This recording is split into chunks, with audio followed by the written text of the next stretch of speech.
हो गया आपका? आप सबको मेरा नमस्कार।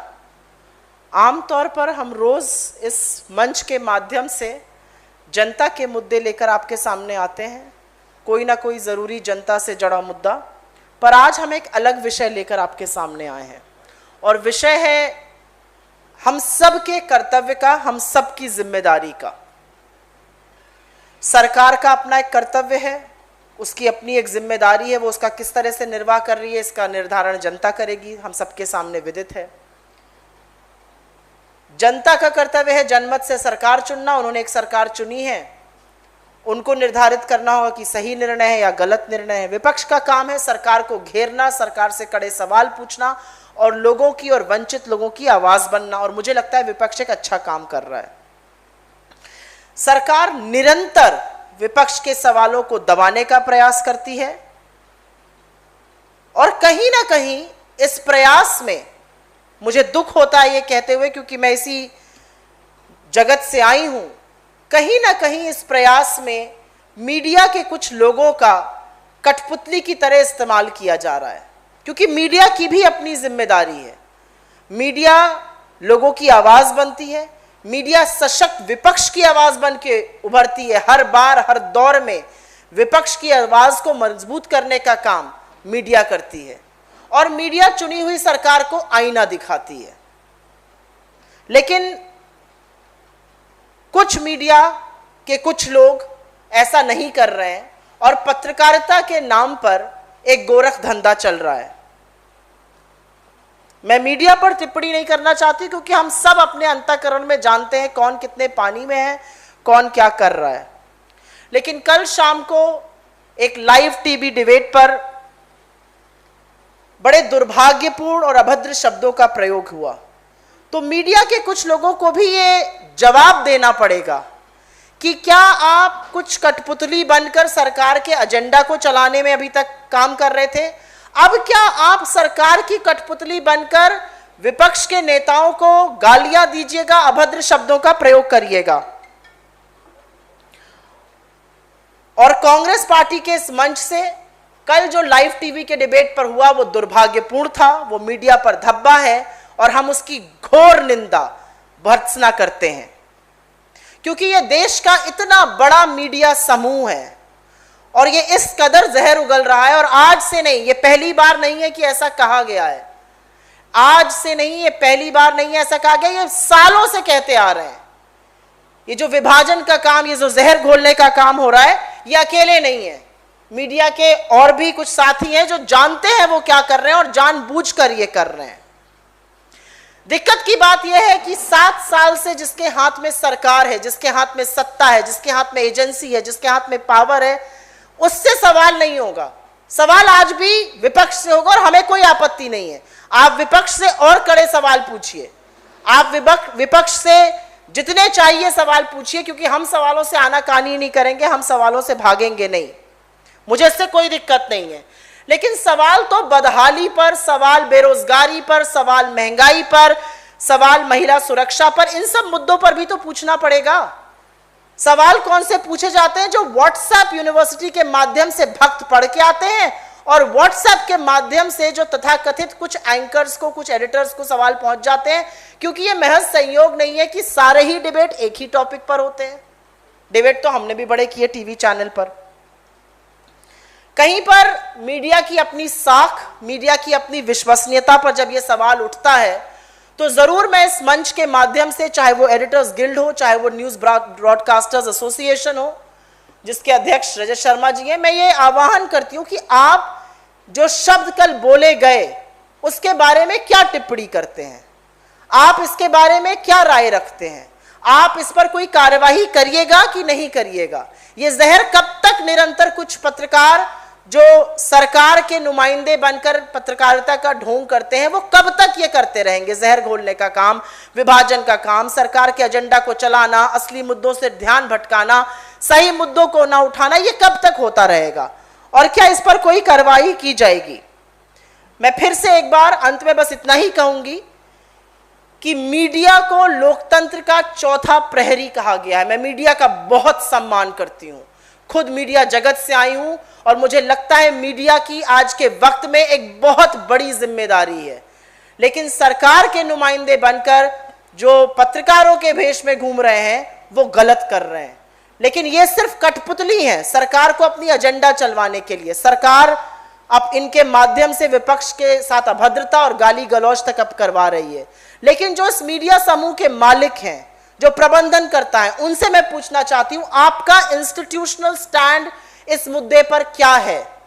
अभी तक कोई भी इंस्टीट्यूशनल स्टैंड इस ग्रुप का नहीं आया है। वो क्यों नहीं आया है? इस ग्रुप का इंस्टीट्यूशनल स्टैंड इस पर क्या है? मैं फिर से अपनी बात खत्म करने से पहले जो कल टिप्पणी हुई उसकी निंदा भर्त्सना करती हूं, क्योंकि यह पतन का परिचायक है। यह परिचायक है कि कैसे कठपुतली बनते बनते आप इतने मोहरा बन गए सरकार के हाथों में। यह गलत है। आपको विपक्ष की आवाज बनना चाहिए, आपको आम आदमी की आवाज बनना चाहिए। आप आवाज सिर्फ चुनी हुई सरकार की बने हुए हैं। I will make a very brief statement on this in English. And yesterday what happened on a prime time television show by a prime time television anchor on one of the largest media channels is ghastly, it's lurid, it's deplorable. I can use many words for that. But it is a sign of the depths to which some in the media are willing to stoop to keep their political masters happy. You have merely become a puppet in the hands of the elected government. You never question them. You only run their agenda. But now you are stooping to a new low by name-calling members of the opposition and leaders of the opposition. Where will this stop? And through this platform, I would want to ask the Editors Guild, I would want to ask the News Broadcasters Association, what are you willing to do? Will you take action or not take action? And I also want to say very categorically that these anchors and editors are merely puppets in the hands of the ruling Bharatiya Janata Party. But what about the owners? What about the CEOs? What about the people who manage these groups? Are they going to make the institutional stand clear? Because I hope they will. And I hope they do not stand for name calling of the opposition. Media is the fourth pillar of democracy. And some in the media are willing to stoop low and bring shame to a profession that I have the highest regard for, and all of you have the highest regard for. I do believe that no words can express our disappointment and how ghastly we feel about the words being used. It is not just an apology that's going to work online. It was said on air. We expect an apology, but we also expect the institution to make its stand clear.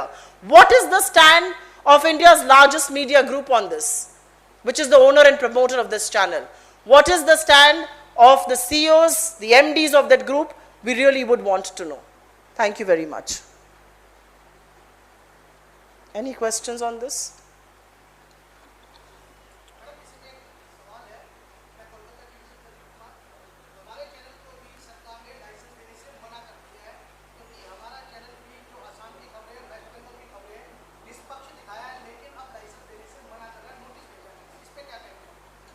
मुझे ऐसा लगता है कि निष्पक्ष पत्रकारिता करना पत्रकारों का दायित्व है। निष्पक्ष पत्रकारिता करने के लिए ही हम सब पत्रकार बने हैं। और आज अगर निष्पक्ष पत्रकारों को दरकिनार कर चरण वंदन करने वालों को प्रमोट किया जाएगा, चरण वंदन करने वालों की तूती बोल रही है, वो आपको कहीं ना कहीं जो मीडिया में पत्रकारों के भेष में घूमते हुए भाजपा के नुमाइंदे हैं उसको दर्शाता है। चाहे वो आपका लाइसेंस हो या और भी बहुत सारे निष्पक्ष पत्रकारों का लाइसेंस हो।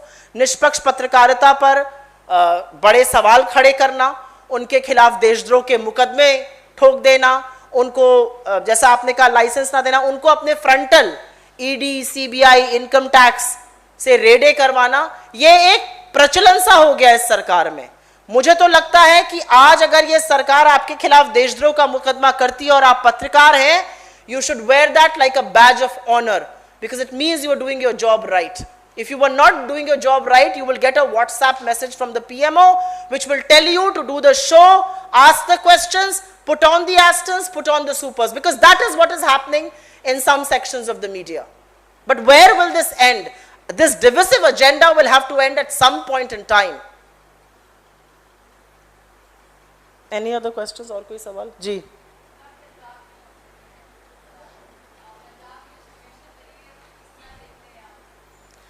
पंजाब की जो सिचुएशन है उसके general secretary incharge Harish Rawat ji हैं और मेरी उनसे आने के पहले मुलाकात और बात हुई थी, सॉरी, और उन्होंने कहा पंजाब के जितने भी सवाल हैं आप पत्रकार बंधुओं से बोलिए कि वो सवाल मुझसे पूछें। उनके एक व्यक्ति हैं जो उनका सारा कार्यभार संभालते हैं, आप इस प्रेस कॉन्फ्रेंस के बाद मुझसे उनका नंबर ले लीजिएगा अगर आपके पास ना हो।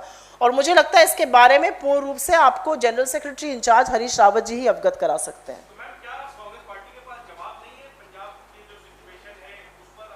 मैं जनरल सेक्रेटरी इंचार्ज का नाम लेकर आपको जवाब दे रही हूं, इससे बड़ा जवाब आपको क्या चाहिए? मुझे लगता है एक general secretary incharge, let me finish, एक जनरल सेक्रेटरी इंचार्ज है पंजाब के, वो पंजाब की किसी भी गतिविधि में इन्वॉल्व हैं, वो सारी गतिविधियां देख रहे हैं, वो जितना सिचुएशन से अवगत है उतना एक स्पोक्स पर्सन होने के नाते मैं अवगत नहीं हूं। तो इसीलिए मैं कह रही हूं, हरीश रावत जी ने खुद कहा है कि वो इन सब सवालों का जवाब देने के लिए तैयार हैं। आप कृपया करके उनको फोन मिला के उनसे बात कीजिए।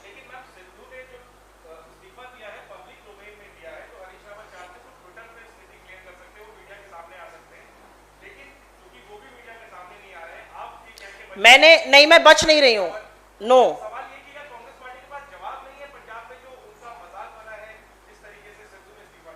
नहीं, एक तो मैं इस शब्द पर आपत्ति करती हूं, प्रजातंत्र में किसी का मजाक नहीं बनता है। प्रजातंत्र में आप कुछ निर्णय लेते हैं और उन निर्णयों पर हम कायम रहते हैं, और कई बार वो निर्णय शायद वर्कआउट नहीं करते, तो मजाक बनना एक गलत शब्द होगा। मैं बिल्कुल आपके सवालों से नहीं भाग रही हूं, मैं आपको सही व्यक्ति के डायरेक्शन में कर रही हूं कि हरीश रावत जी जनरल सेक्रेटरी इंचार्ज है पंजाब के, और वो पूरे मामले से मुझे लगता है मिनट दर मिनट अवगत है, जो मैं नहीं हूं। तो मैं आपको यहां पर आके गलत बात कह दूं और एक गलत खबर चल जाए, वो गलत होगा। मुझे लगता है हरीश रावत जी से बात करना इस पूरे मसले पर श्रेयस्कर रहेगा।